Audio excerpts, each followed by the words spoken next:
Oi, meu nome é Padre Mark Schmitz e você está ouvindo o podcast A Bíblia em um Ano, onde encontramos a voz de Deus e vivemos a vida através das Escrituras. O podcast original The Bible in a Year foi produzido pela Ascension e essa é a versão brasileira traduzida pelo Heitor e dublada pelo Leandro. Usando a linha do tempo da Bíblia A Grande Aventura, vamos ler de Gênesis até Apocalipse, descobrindo como se desenrola a história da salvação e como nos encaixamos nessa história hoje. É o dia 315, nossa, que bênção! Vamos ler o Evangelho de Lucas, capítulos 6, 7 e 8, e Provérbios 26, versículos de 1 a 3. A Bíblia que eu uso todos os dias é a Bíblia da Grande Aventura, da Ascension em inglês. Você pode acompanhar usando qualquer Bíblia que você preferir. Nós recomendamos a Bíblia do Peregrino. Se você quiser saber quais vão ser os próximos capítulos ou marcar o quanto você já leu, é só baixar o plano de leitura de graça no link na descrição do vídeo. E você pode se inscrever no canal e ativar o sininho para receber uma notificação sempre que o episódio sair. Como eu disse, é o dia 315. Vamos ler o Evangelho de Lucas, capítulos 6, 7 e 8, e Provérbios 26, versículos de 1 a 3. O Evangelho segundo Mateus, capítulo 6. O sábado. Num sábado em que atravessava algumas plantações, seus discípulos arrancavam espigas, as debulhavam com as mãos e comiam os grãos. Alguns fariseus lhes disseram: "Por que fazeis uma coisa proibida no sábado?" Jesus lhes respondeu: "Não lestes o que fez Davi com seu pessoal quando estavam famintos? Entrou na casa de Deus, tomou pães apresentados que só aos sacerdotes é permitido comer, comeu e repartiu com os seus. E acrescentou: Este homem é senhor do sábado." No outro sábado, entrou na sinagoga para ensinar. Havia aí um homem que tinha uma mão direita paralisada. Os letrados e os fariseus o espiavam para ver se curava no sábado, para ter algo de que acusá-lo. Ele, lendo seus pensamentos, disse ao homem da mão paralisada: "Levanta-te e põe-te de pé no meio." Ele se pôs de pé. Depois se dirigiu a eles: "Eu vos pergunto, o que é permitido no sábado? Fazer o bem ou fazer o mal? Salvar uma vida ou destruí-la?" Depois, olhando todos à sua volta, disse ao homem: "Estende a mão." Ele o fez, e a mão ficou reestabelecida. Eles ficaram enfurecidos e deliberavam o que fazer com Jesus. Escolhe os 12. Naquele tempo, subiu a uma montanha para orar e passou a noite orando a Deus. Quando se fez dia, chamou os discípulos, escolheu entre eles 12 e os chamou apóstolos: Simão, a quem chamou Pedro, André, seu irmão, Tiago e João, Filipe e Bartolomeu, Mateus e Tomé, Tiago de Alfeu e Simão o Zelote, Judas de Tiago e Judas Iscariote, o traidor. Sermão na planície. Desceu com eles e se deteve numa planície. Havia grande número de discípulos e grande multidão do povo, vindos de toda a Judéia, de Jerusalém, da costa de Tiro e Sidônia, para escutá-lo e curar-se de suas enfermidades. Os atormentados por espíritos imundos ficavam curados, e toda a multidão tentava tocar nele, porque dele saía uma força que curava a todos. Dirigindo o olhar aos discípulos, dizia-lhes: "Felizes os pobres, porque o reinado de Deus lhes pertence. Felizes os que agora passais fome, porque vos saciareis. Felizes os que agora chorais, porque rireis. Felizes quando os homens vos odiarem, vos desterrarem, vos insultarem e denegrirem vosso nome por causa deste homem. Saltai então de alegria, porque vosso prêmio no céu é abundante. Assim vossos pais trataram os profetas. Mas ai de vós, ricos, porque recebeis vosso consolo. Ai de vós que agora estáis saciados, porque passareis fome. Ai de vós que agora rides, porque chorareis e fareis luto. Ai de vós, quando todos falarem bem de vós. Assim vossos pais trataram os falsos profetas. A vós que escutais, eu vos digo: amai vossos inimigos, tratai bem os que vos odeiam, bendizei os que vos maldizem, rezai pelos que vos injuriam. A quem te bater numa face, oferece-lhe a outra. A quem te tirar o manto, não lhe negues a túnica.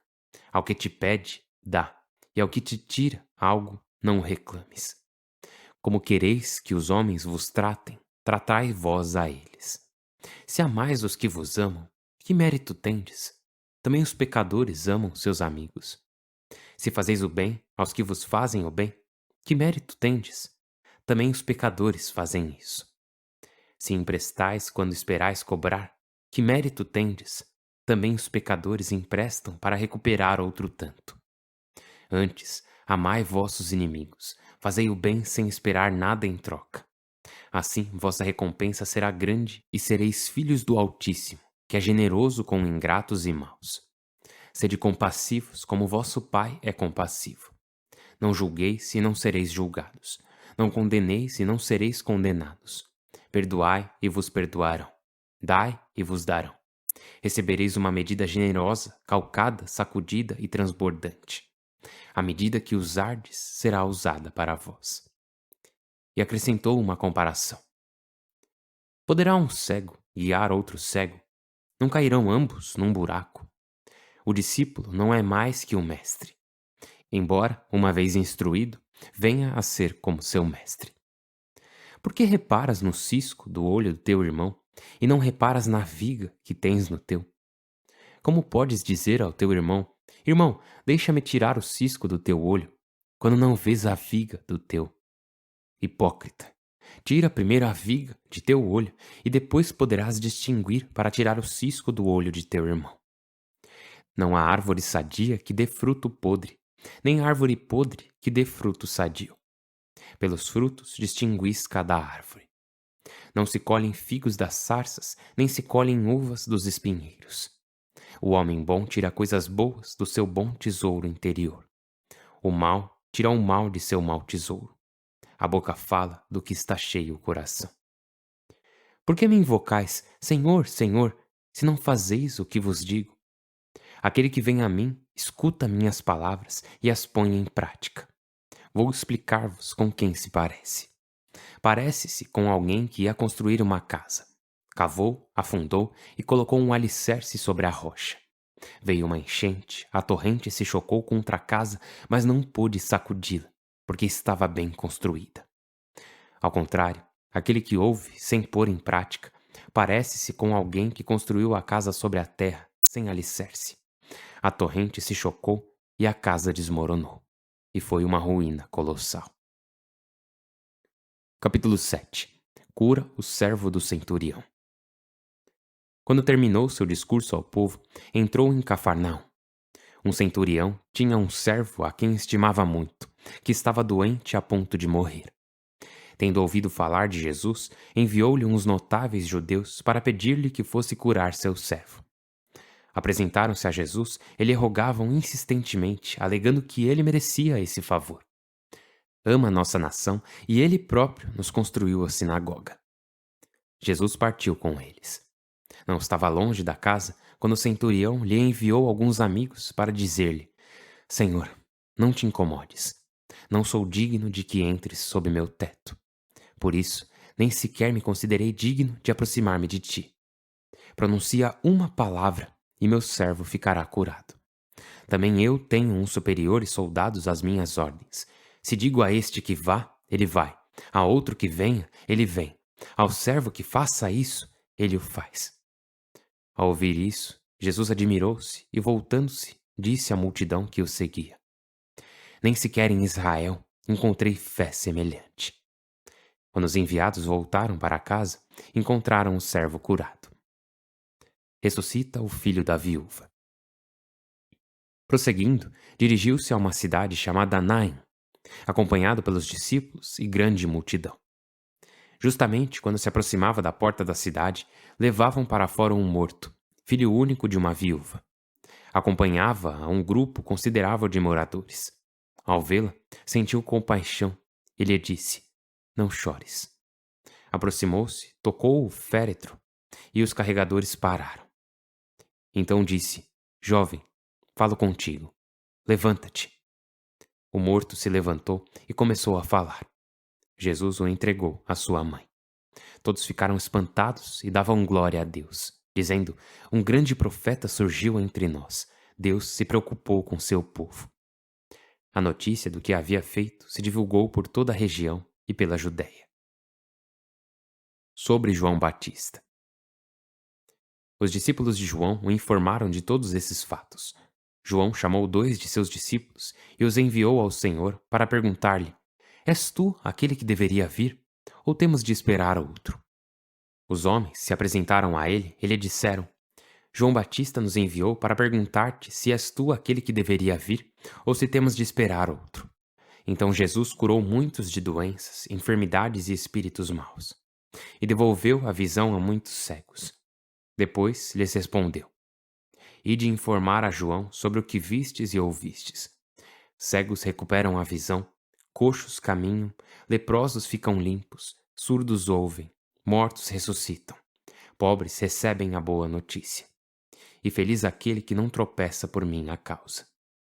Quando os mensageiros de João partiram, ele começou a falar de João à multidão. O que saístes para contemplar no deserto? Um caniço sacudido pelo vento? O que saístes para ver?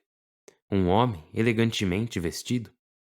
Ora, os que se vestem com elegância e desfrutam de comodidades habitam em palácios reais. Então o que saístes para ver? Um profeta? Eu vos digo que sim, e mais que profeta.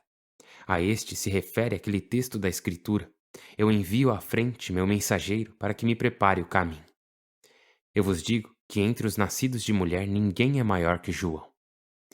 Todavia, o último no reino de Deus é maior que ele.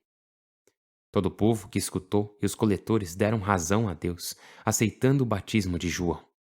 Ao contrário, os fariseus e jurisconsultos rejeitaram o que Deus queria deles, por não deixar-se batizar por ele. Com quem compararei os homens desta geração? Com quem se parecem?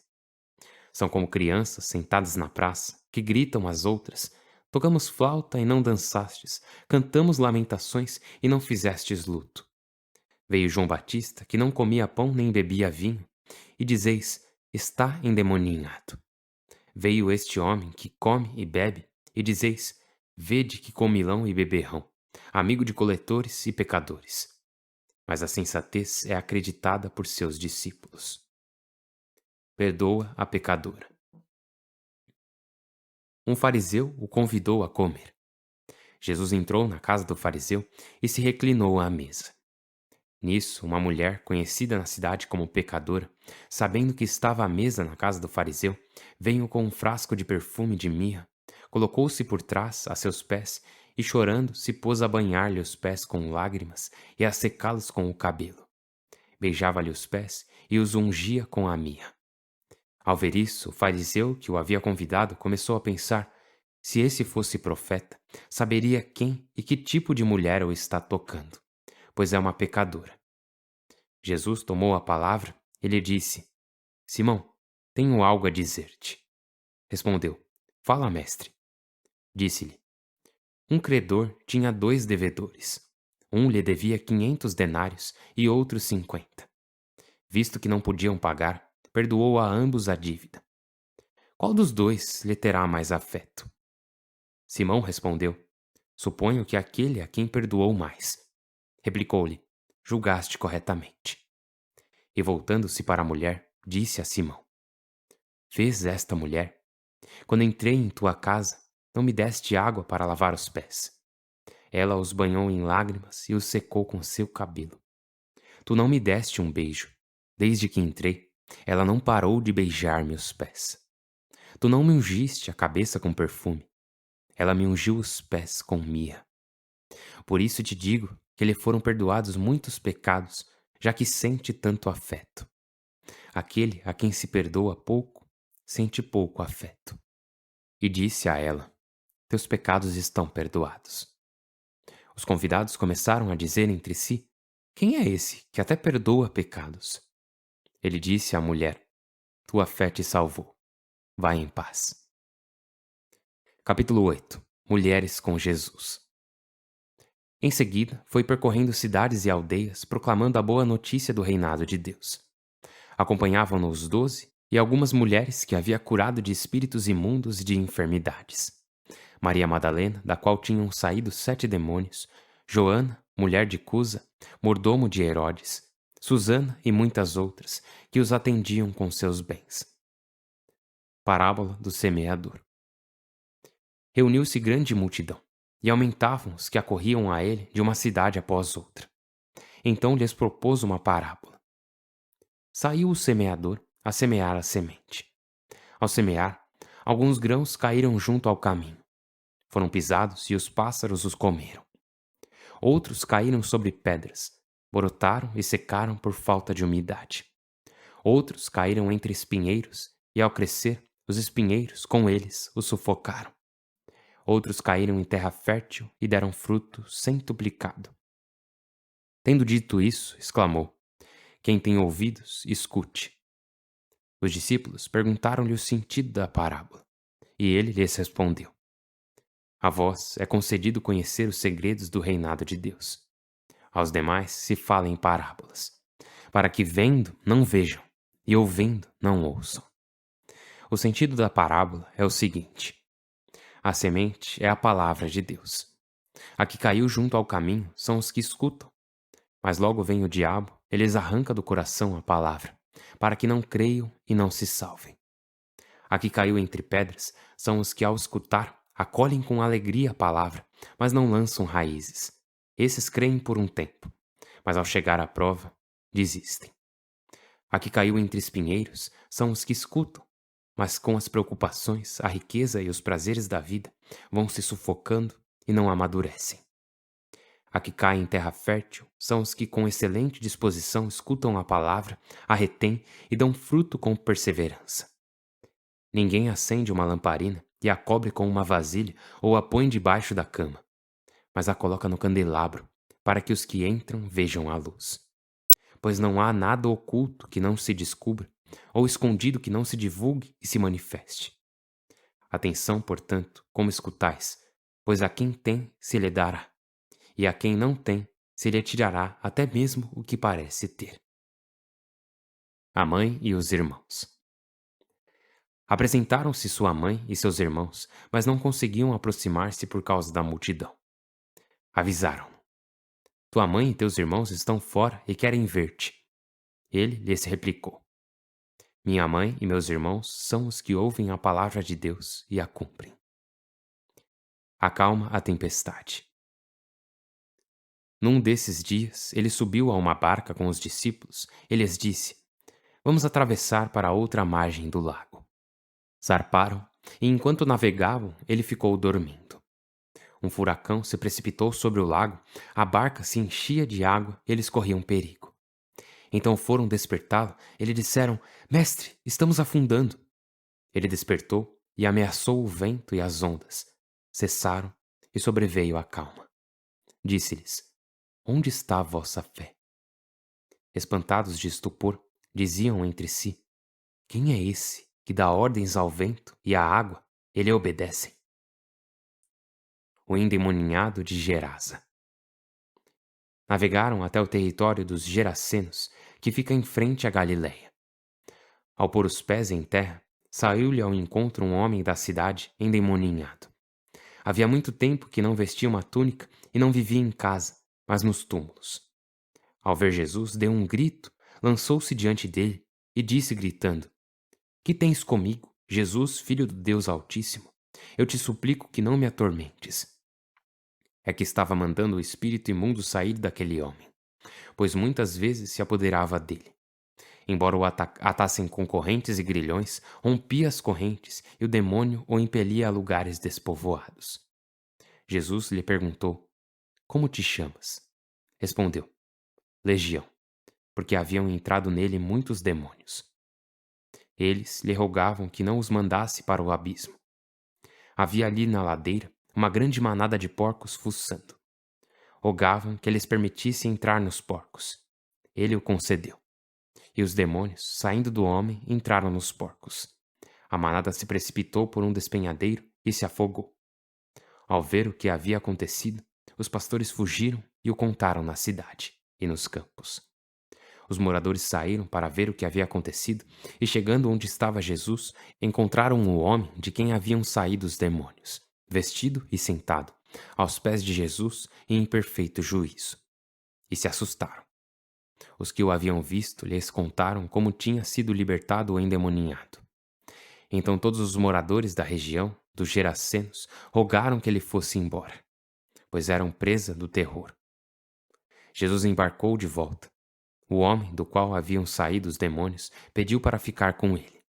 Mas Jesus o despediu, dizendo: Volta para tua casa e conta o que Deus te fez. Ele foi por toda a cidade proclamando o que Jesus havia feito. 2 curas. Quando Jesus voltou, a multidão o recebeu, pois todos o estavam esperando. Nisso se aproximou um homem chamado Jairo, chefe da sinagoga. Caindo aos pés de Jesus, rogava-lhe que entrasse em sua casa, pois sua filha única, de 12 anos, estava à morte. Enquanto caminhava, a multidão o apertava. Uma mulher que há 12 anos padecia de hemorragias e que gastara com médicos toda a sua fortuna, sem que nenhum a curasse, aproximou-se dele por trás e tocou-lhe a orla do manto. No mesmo instante estancou-se a hemorragia. Jesus perguntou: Quem me tocou? E como todos o negassem, Pedro disse: Mestre, a multidão te cerca e te aperta. Porém Jesus replicou: Alguém me tocou, pois eu senti uma força sair de mim. Vendo-se descoberta, a mulher se aproximou tremendo, prostrou-se diante dele e explicou diante de todos por que o havia tocado e como ficara curada imediatamente. Jesus lhe disse: Filha, tua fé te salvou. Vai em paz. Ainda estava falando, quando chega alguém da casa do chefe da sinagoga, ele anuncia: Tua filha morreu. Não aborreças o mestre. Jesus ouviu e respondeu: Não temas, basta que creiais, e ela se salvará. Entrando na casa, não deixou que entrassem com ele, senão Pedro, João, Tiago e os pais da menina. Todos choravam, fazendo luto por ela. Ele, porém, disse: Não choreis, porque não está morta, mas adormecida. Riam dele, pois sabiam que estava morta. Ele, porém, pegando-a pela mão, ordenou-lhe: Menina, levanta-te. Voltou-lhe a respiração e logo se pôs de pé. Ele mandou que lhe dessem de comer.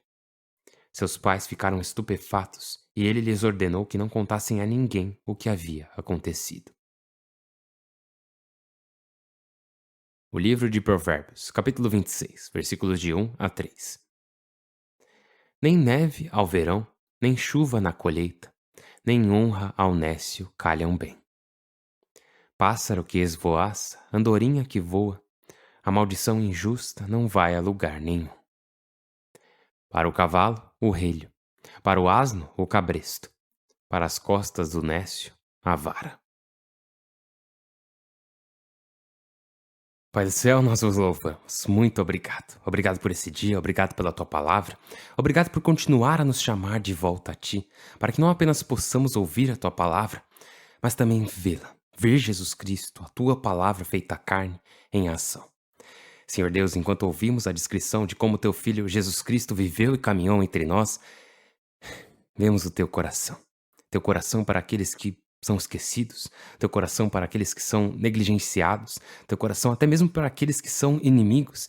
E, Senhor, sabemos quantas vezes nós mesmos escolhemos ser teus inimigos. Porém, o que vemos é o teu amor. Vemos tu nos ordenando a amar nossos inimigos, porque quando éramos os teus inimigos, tu nos amaste. Quando nos rebelamos contra ti, tu morreste por nós. Tu deste tua vida por nós. Nos ajude a viver nossas vidas para ti, hoje e em todos os dias. Por Cristo nosso Senhor, amém. Em nome do Pai, do Filho e do Espírito Santo, amém. Nossa, eu já devo ter falado isso aqui, mas um dos problemas de passar pelos 4 evangelhos é que eu não consigo lembrar o que eu já falei nos outros 3 anteriores. E também, nossa, acontece muita coisa, né? Hoje vimos 3 capítulos e vimos muita coisa acontecer. Então vamos lá. Uma coisa que eu queria destacar é que no Evangelho de Mateus vimos o Sermão da Montanha, né? E aqui no Evangelho de Lucas temos o Sermão na Planície, e meio que ele conta o que Jesus ensinou no Sermão da Montanha.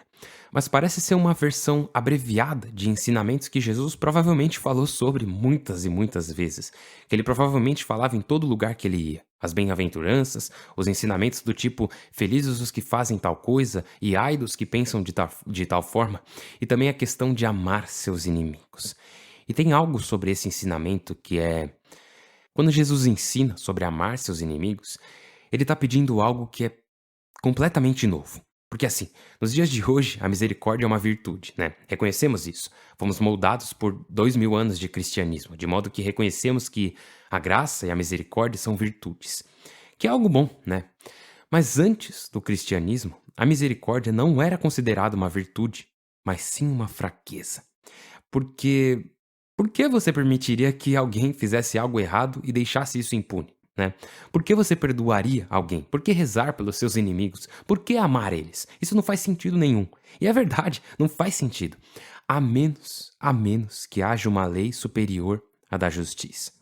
E temos falado sobre isso várias vezes no Antigo Testamento, que uma das coisas que Deus nos revela é que Ele é um Deus de justiça, então sim, precisamos pagar o que devemos, e as pessoas também precisam nos pagar o que nos devem. Mas há um chamado superior.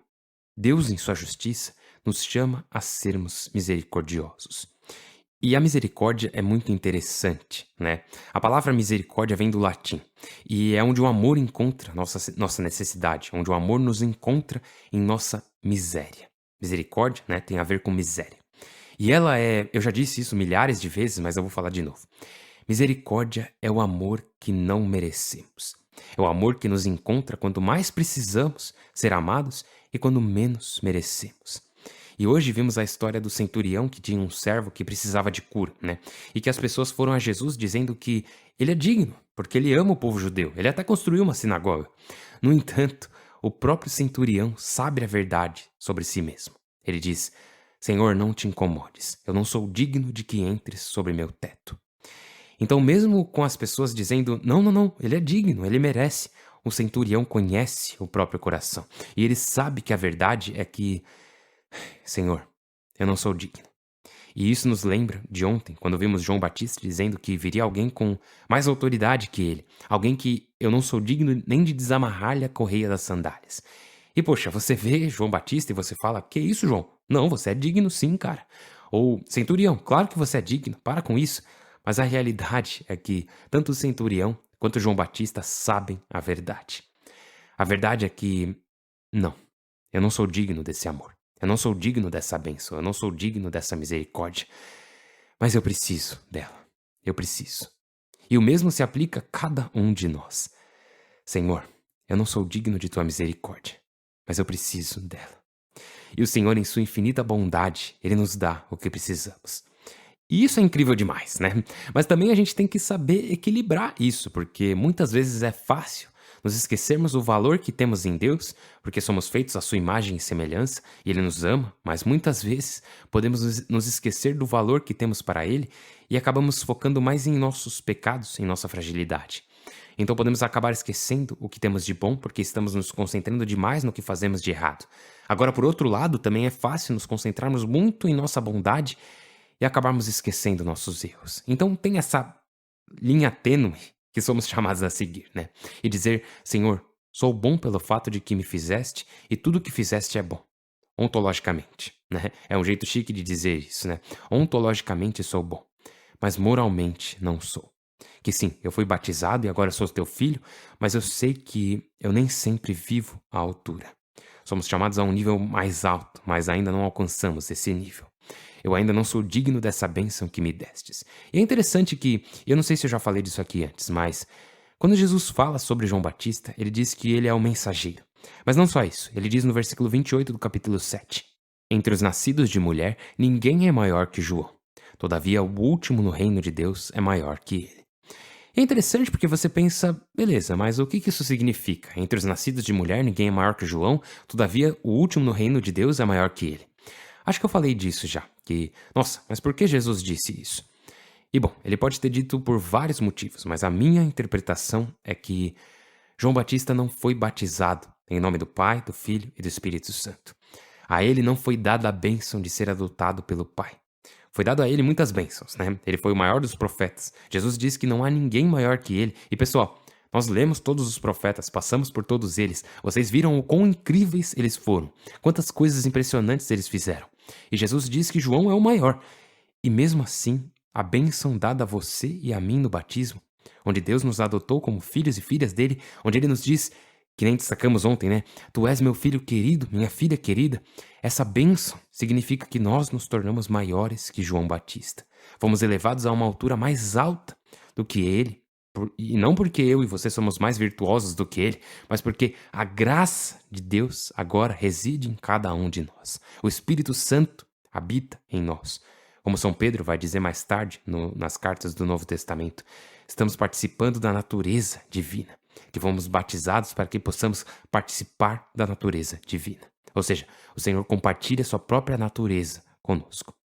E isso é incrível demais. E isso faz parte do nosso chamado. Então dizemos, Senhor, como vivemos à altura disso?